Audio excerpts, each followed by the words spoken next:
Welcome to Vintage Lit. Today I am going to share with you the classic poem The Raven by Edgar Allan Poe.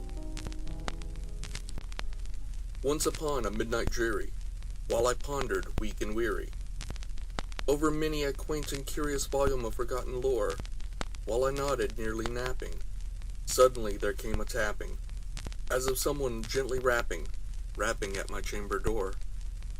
"'Tis some visitor," I muttered, tapping at my chamber door. Only this, and nothing more.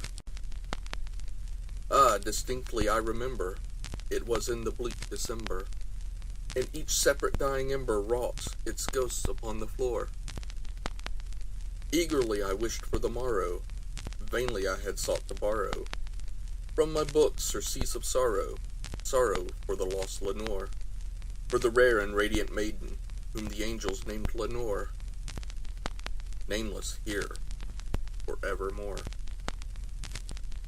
And the silken sad, uncertain rustling of each purple curtain thrilled me, filled me with fantastic terrors never felt before, so that now, to still the beating of my heart, I stood repeating, "'Tis some visitor, entreating entrance at my chamber door. Some late visitor, entreating entrance at my chamber door. This it is, and nothing more." Presently my soul grew stronger, hesitating then no longer. "Sir," said I, "or madam, truly your forgiveness I implore. But the fact is I was napping, and so gently you came rapping, and so faintly you came tapping at my chamber door, that I scarce was sure I heard you. Here I opened wide the door. Darkness there, and nothing more." Deep into that darkness peering, long I stood there, wondering, fearing, doubting, dreaming dreams no mortals ever dared to dream before. But the silence was unbroken, and the stillness gave no token, and the only word there spoken was the whispered word, "Lenore." This I whispered, and echo murmured back the word, "Lenore." Merely this, and nothing more. Open here I flung the shutter, when, with many a flirt and flutter, in there stepped a stately raven, of the saintly days of yore. Not the least obeisance made he, not a minute stopped or stayed he, but with mien of lord or lady, perched above my chamber door, perched upon a bust of Pallas, just above my chamber door, perched and sat, and nothing more.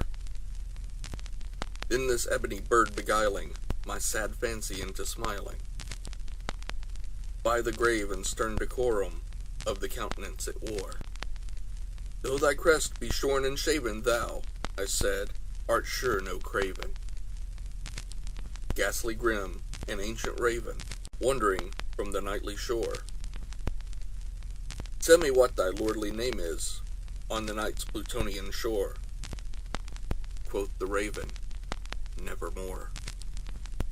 Much I marveled this ungainly fowl to hear discourse so plainly, though its answer little meaning, little relevancy bore, for we cannot help agreeing that no living human being ever yet was blessed with the seeing bird above his chamber door, bird or beast upon the sculpted bust above his chamber door, with such name as Nevermore. Startled at the stillness broken by reply so aptly spoken, "Doubtless," said I, "what it utters is its only stock in store, caught from some unhappy master, whom unmerciful disaster followed fast and followed faster, till his songs one burden bore, till the dirges of his hope that melancholy burden bore, of never, nevermore." But the raven, still beguiling all my sad soul into smiling, straight I willed a cushioned seat in front of bird and bust and door. Then, upon the velvet sinking, I betook myself to linking, fancy unto fancy, thinking what this ominous bird of yore, what this grim, ungainly, ghastly, gaunt, and ominous bird of yore meant in croaking nevermore. This I sat engaged in guessing, but no syllable expressing, to the fowl whose fiery eyes now burned into my bosom's core. This and more I sat divining, with my head at ease reclining, on the cushion's velvet lining, that the lamplight floated o'er. But whose velvet violet lining, with the lamplight gloating o'er, she shall press, nevermore.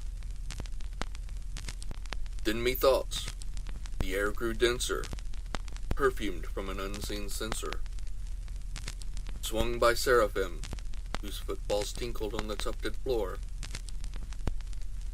Wretch, I cried, thy God hath lent thee, by these angels he hath sent thee, respite, respite, nepenthe, from thy memories of Lenore. Quaff, oh quaff this kind nepenthe, and forget this lost Lenore. Quoth the raven, nevermore. Prophet, said I, thing of evil, prophet still, if bird or devil, whether tempter sent, or whether tempest tossed thee here ashore. Desolate, yet all undaunted, on this desert land enchanted, on this home by horror haunted, tell me truly, I implore, is there balm in Gilead? Tell me, I implore. Quoth the raven, nevermore. Prophet, said I, thing of evil, prophet still if bird or devil, by that heaven that bends above us, by that God we both adore, tell this soul, with sorrow laden, if, within the distant Aidenn, it shall clasp a sainted maiden, whom the angels name Lenore. Clasp a rare and radiant maiden, whom the angels name Lenore. Quoth the raven, nevermore. Be that word our sign of parting, bird or fiend, I shrieked, upstarting. Get thee back into the tempest, and the night's Plutonian shore. Leave no black plume as a token, for that lie thy soul hath spoken. Leave my loneliness unbroken. Quit the bust above my door. Take thy beak from out my heart, and take thy form from off my door. Quoth the raven, nevermore. And the raven, never flitting, still is sitting, on the pallid bust of Pallas just above my chamber door. And his eyes have all the seeming of a demon's that is dreaming, and the lamplight o'er him streaming throws his shadow on the floor, and my soul from out that shadow that lies floating on the floor shall be lifted nevermore.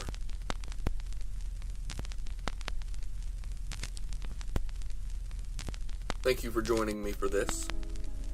If you enjoyed that poem, please leave a like on this video. If you would like to hear more poems like this, or other stories that I share with you, please subscribe to the channel. And if you have any suggestions for anything else you would like to hear, please leave a comment down below. Thank you, and good evening.